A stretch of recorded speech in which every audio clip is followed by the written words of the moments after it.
అందరికి శనార్థులు మంచిగున్నారులా. నేను వచ్చేసిన అగో ఇవాళ పడ్డే ఆనుల్లో రైతు భరోసా ఏంది పడలేదా? అర్రే మున్సిపల్ ఎన్నికలు కాగానే అన్నాడే. నిన్నటికి 9 రోజులైంది కదా మున్సిపల్ ఎన్నికల కోడిపోయి. ఈ ఆటికి 10 రోజులు. సరే రేపు 11వ రోజుకైనా వేస్తాడేమో చూద్దాం. కానీ ముందుగా అయితే పెద్ద వార్తలు చూద్దాం పాది. ఖమ్మంలా కేటీఆర్ సర్కార్తోని వార్.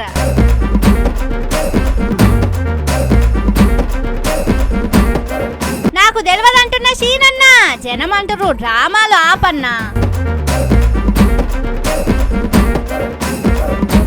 కూల్చుడిపై మాట్లాడని కాంగ్రెస్ లీడర్లు, అందుకేనేమో తప్పని తిట్లు.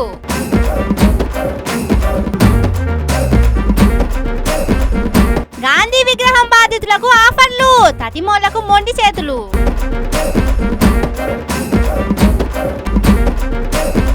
సీఎం కట్టుకుంటున్నట కొత్త బంగ్లా, కట్టుబడికే కోట్లకి కోట్ల.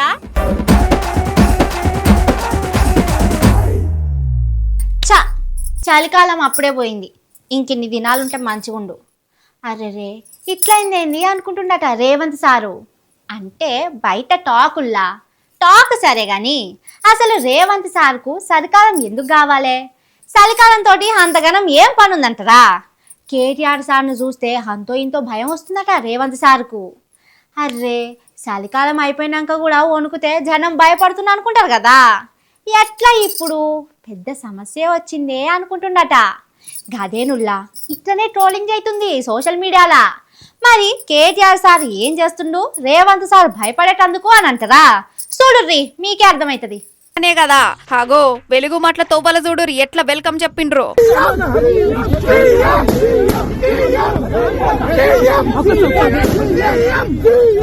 ఇక వెలుగు మట్ల ఇండ్లు కూల్చే తానకు పోతే వేల మంది ఎమ్మటొచ్చిర్రు. భూదాన్ భూముల కూల్చివేతల బాధితుల్ని పరామర్శిండు కేటీఆర్ సారు. వాళ్ళ గోసలన్నిన్నాడు.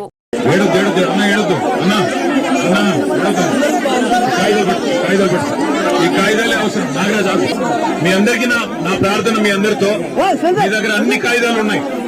మీకు ప్రభుత్వమే ఇచ్చిన పట్టాలు, భూదాన్ బోర్డు ఇచ్చిన పట్టాలు, భూదాన్ అంటే ప్రభుత్వమే ఇచ్చిన పట్టాలు మీ కాడ ఉన్నాయి. మరి మీకు గతంలో మీరు ఇక్కడ ఇంటి పన్ను కట్టిన దాఖలాలు ఉన్నాయి. అట్లాగే గతంలో ఇక్కడ కరెంట్ స్తంభాలు ఉండేది. ఇవాళ ఇందిరమ్మ రాజ్యం అని చెప్పి ఇల్లు కట్టే కార్యక్రమానికి ప్రభుత్వం శ్రీకారం చుట్టింది. మీకోసం కొట్లాడడానికి, మీకు ధైర్యం చెప్పడానికి, మీకేమి కాదు పట్టాలు మళ్ళీ మీకు ఇక్కడ ఇప్పించడానికి మనందరం వచ్చింది. నిన్ననే మేము రావాలి నిజానికి ఇక్కడ, కానీ పోలీసులను పెట్టి అధికారులను పెట్టి ఆటంకాలు కల్పించి ఇవాళ మేము ఇక్కడికి వస్తుంటే కూడా మిమ్మల్ని ఇక్కడికి రానికుండా చేసినారు. మిమ్మల్ని అక్కడ బంధిస్తే మీరు గోడలు దించి వచ్చిన వాళ్ళు ఉన్నారు ఇక్కడికి. మేము వస్తే ఇక్కడ మీరు రాకూడదు. ఏం భయం ఏంటి? నేను ఒకటే మాట్లాడుతున్నా, ప్రభుత్వం తప్పు చేయకపోతే రమ్మనండి. ముగ్గురు మంత్రులు ఇక్కడ రమ్మనండి. వాళ్ళు వచ్చి చెప్పొచ్చు కదా. కలెక్టర్ రావాలా, మంత్రులు రావాలా. తప్పు జరగకపోతే మీది తప్పు అయితే వాళ్ళు వచ్చి చెప్పొచ్చు కదా. ఎందుకు ధైర్యం లేదు? తప్పు చేశారు. ఇక చూడు కేటీఆర్ సార్ వస్తున్నా అని నిన్ననే చెప్పిండు కదా. ఇక నిన్నటి సంధి జనాల తిప్పలు పెడుతురట. కేటీఆర్ వచ్చే లోపట మీరు ఇక్కడ ఉండొద్దు, అందరూ ఖాళీ చెయ్యాలి అంటురట. సార్ వచ్చినా బయటకు రావద్దు, ఆయనతోని మాట్లాడుకుంటా గవర్నమెంట్ కు వ్యతిరేకంగా మాట్లాడితే కేసులు కడతామని దడిపిస్తురట.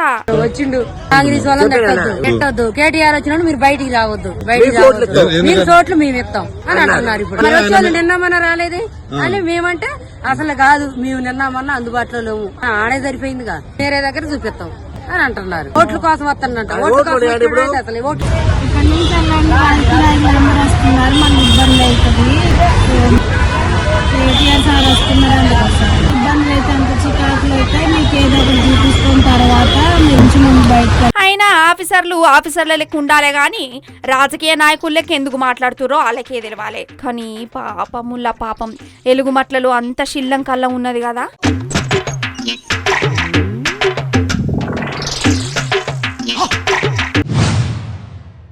అరే ఎంత పనైంది.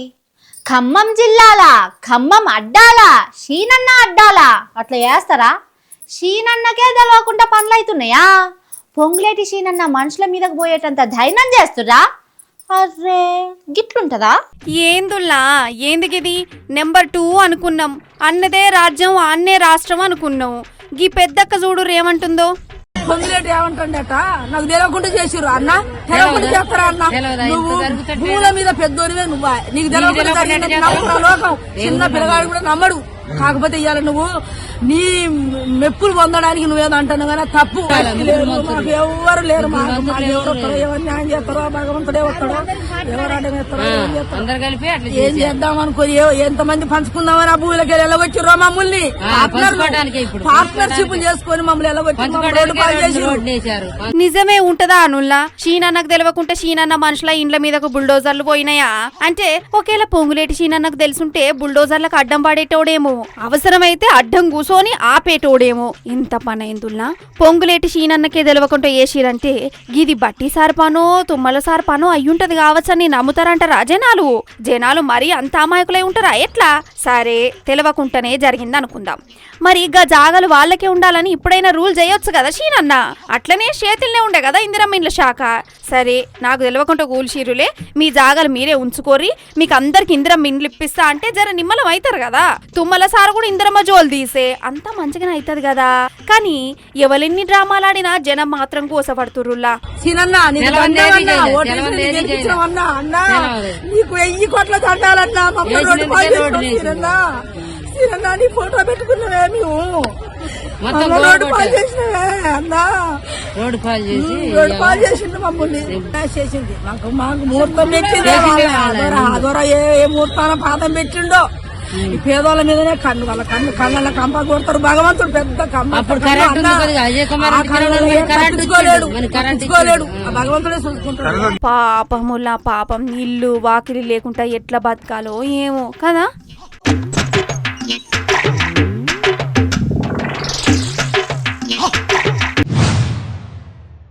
వామ్మో వామ్మో వామ్మో, పొంగులేటి సార్ గింతే ఉంటుందా సార్? జనాలు అంతగానం షీనన్న షీనన్న అంటుంటే మీరేంది సార్ గట్లా లెక్క చేస్తలేరు? వామ్మో, గిదేనా సార్ రాజకీయం అంటే? అవసరం ఉన్నంత వరకేనా? అటెంకా అంత ఉత్తకతేనా? ఏం రాజకీయం సార్? చూసిరా ఎట్లుందో వాతావరణం? అర్రర్రే అగో చూడు రుల్లా, జనాలు ఇంతగానం గోసపడుతుంటే వీళ్ళందరినీ సార్ ఏమంటుండో ఎరికేనా? పెయిడ్ ఆర్టిస్టులతో వీళ్ళేనా సార్ పెయిడ్ ఆర్టిస్టులు? పాపం సార్ పాపం, వాళ్ళ ఇండ్లు కూలగొడితే ఏడుస్తుర్రు సార్. వాళ్ళను పెయిడ్ ఆర్టిస్టులు అంటారా సార్? బావమర్దులు పెయిడ్ ఆర్టిస్టులతో చెరొక పక్క విషాన్ని కమ్ముతూ నిత్యము. ఇక చూడుర్రి, ఖమ్మం ఇల్లు కూల్చిరు కదా, వాళ్ళంతా మా షీనన్న వస్తాడు, షీనన్న ఏదో ఒకటి చేస్తాడని ఎదురు చూస్తుంటే అగో షీనన్న ఏం చేసిండో చూడుర్రి. మంత్రి గారు, పేదలకు అట్లాంటి హామీ అక్కడ ఇవ్వకుండానే 20,000 పోలీసులు మోహరించారు అక్కడ వెలుగుమట్టలోని.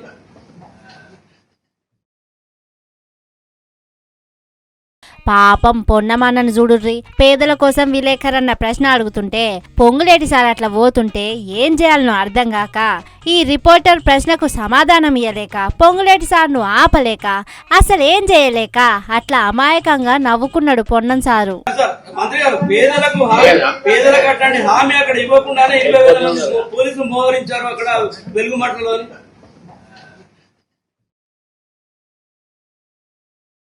ఇక ఇటు చూడుర్రి, ఖమ్మంలో భూములు కూల్చిరు కదా అని విలేకరులు అడిగితే ఇంకో మంత్రి ఇంకో ఎమ్మెల్సీలకెంచి ఏం సమాధానం వచ్చిందో చూడుర్రి.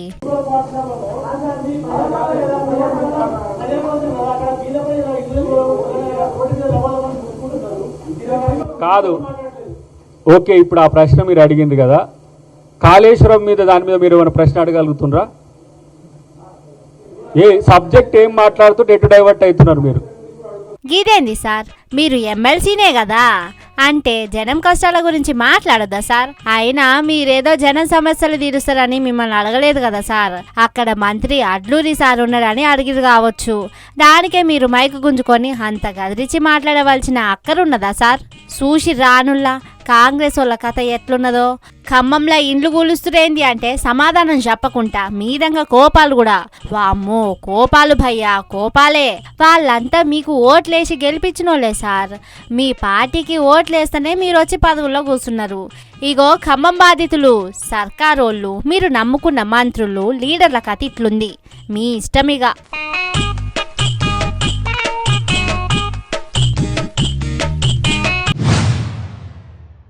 మంచిది నిర్ణయం అయితే మంచిదే.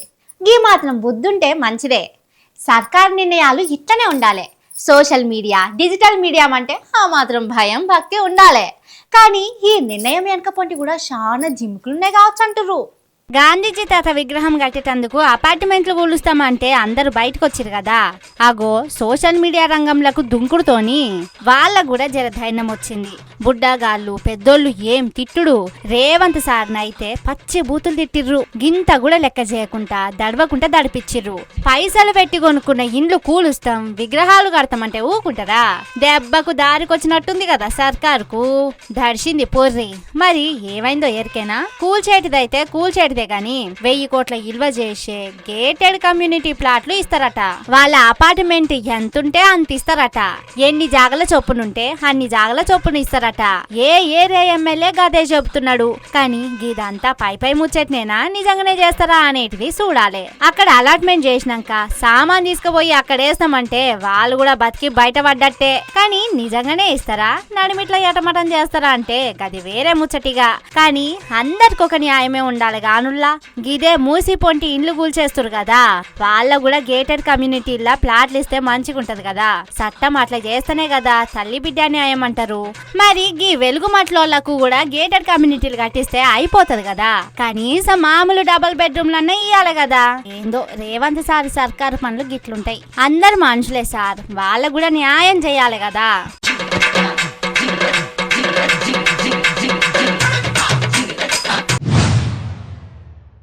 సీఎం సార్ గిట్లనే ఉంటుందా సార్? గిదేనా పద్ధతి? ట్రాఫిక్ ఆగొద్దు నా కోసం అన్నాడు ఆ నడుమ. అద్వార్దాంక ట్రాఫిక్ల కానిస్టేబుల్ కూడా మిమ్మల్ని ఆపేటోళ్ళు కాబట్టి కొత్తల కొన్నాళ్ళు మంచిగానే నడిచింది. 1-2 మాటల వీడియోలు తీపించుకొని పబ్లిసిటీ కూడా చేపించుకున్నారు. ఇక అటెంక సారు ప్రజాభవన్లో ఉండడాయే. జూబ్లీ హిల్స్ ప్యాలెస్ అంత సౌలతులు ప్రజాభవన్లో ఉండవనుకున్నాడో ఏమో గాని భట్టి సార్కు ఇచ్చే. సరే ఆయన ప్యాలెస్లా ఆయన ఉంటాడు అనుకున్నాలే అనుకుంటాం గాని ఇప్పుడు అంతకు మించిన బంగ్లా కట్టిస్తున్నాడు. ఎరికేనా? అగో చూడుర్రి ఇంద్రభవనం కడుతున్నట రేవంత్ సారు. ఆహా, ఒక్క గోడకయ్యే ఖర్చుతోనే మనూళ్ళ పెద్ద బడి, గుడి, కళ్యాణ మండపాలు అన్ని కట్టొచ్చినట్టుంది కదా. బయటి గోడలు ఏం తక్కువ 30 అడుగులు ఉండేటట్టుంది. మీదంగా మళ్ళా ఇనుప తీగలు, అవిటికి కరెంటు షాకులు గిసొంటి అన్ని తొందరలో మోలుస్తాయి కావచ్చు. ఇక ఇంట్లోకి పోతప్పుడు రోడ్లు చూడుర్రి ఎట్లున్నాయో. భట్టి సార్కు ప్రజాభవన్ ఉన్నా మళ్ళా ఖమ్మంలో కొత్త బంగ్లా కట్టుకుంటుండని ఇన్నాం కదా. ఆయన 4 కోట్లతోని కట్టిస్తుంటే ఈయన మాత్రం 150-200 కోట్లతోనట. ఒక్కపారే మొత్తం టెండర్లు పిలిచి కాంట్రాక్టులు ఇస్తే కోటాను కోట్ల కథ బయట పడుతుందని గోడలకు విడిగా బంగ్లాకు విడిగా అని కట్టడాలను పార్టులు విడగొట్టి కాంట్రాక్టులు ఇస్తుర్రట. MCHRT సార్కు దగ్గర పొంటే ఉంటది కదా. జూబ్లీ చెక్ పోస్ట్ కాంచి ముందుకు పోతే ఇటు దిక్కు రేవంత్ సార్ ప్యాలెస్, అటు దిక్కు క్యాంప్ ఆఫీసు ఉంటదన్నట్టు. మొన్నటిదాకా పనులు నిమ్మలంగానే ఆయనేట గాని ఈ నడమ మళ్ళా గెలిచే పరిస్థితి లేదు. సీఎం కుర్చీలకెంచి రేవంత్ ను దింపి ఇంకో లీడర్ కూసుంటాడు అంటున్నారు కదా. సార్కు సుధా భయం శురువైనట్టుంది. కొన్నాళ్ళన్నా అందులో ఉండాలనుకుంటున్నాడో ఏమో గాని పనులన్నీ బర్ర చేపిస్తుండట. కానీ ఉన్న మంత్రుల్లా ఒక ఆయన కన్నేసిండని బంగ్లా పూర్తయి గృహ ప్రవేశం చేసే లోపట సీఎం సీట్ల కూసోని గా బంగ్లాల పుణ్యపాదాలు మోపాలని కూడా చూస్తున్నట. ఏమో పోర్రి, రేవంత్ సార్ మాత్రం ప్యాలెస్ కెంచి బంగ్లాకు వచ్చేటందుకు బగ్గనే ఉరుకులాడుతున్నాడట.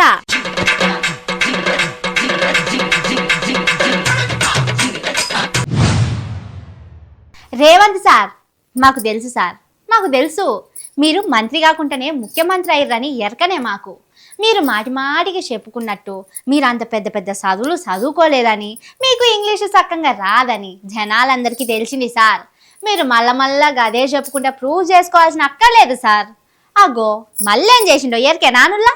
మంత్రి అయినోళ్లకు, మంత్రి పదవులు ఉన్నోళ్లకు, IAS-లకు ఎంత క్లారిటీ ఉండాలనో, మంత్రి ఏం చేయాలనుకుంటున్నాడో IAS కు ఎంత క్లారిటీ ఉండాలనో తెలుస్తుంది. కానీ సీఎం రేవంత్ సారు ముఖ్యమంత్రి అయిండు గాని ముందుగాల మంత్రి కాలేదు కదా. గందుకే కావచ్చు మంత్రి పదవులు ఉన్నోళ్లకు మాటికి IAS-లు మారుతూనే ఉన్నారట. రాష్ట్రంలో IAS-లు అంటే సర్కారు కొలువుల పెద్ద కొలువులు కదా.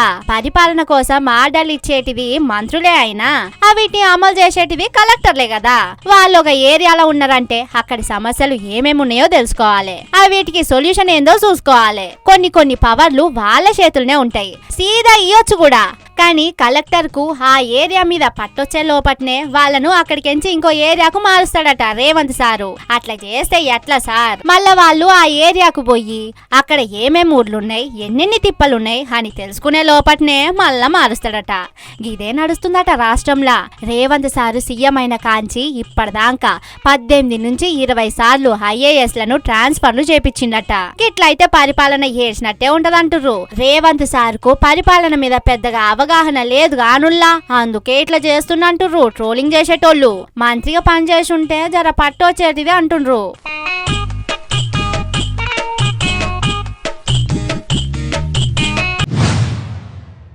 ఇవి ఆటి ముచ్చట్లు.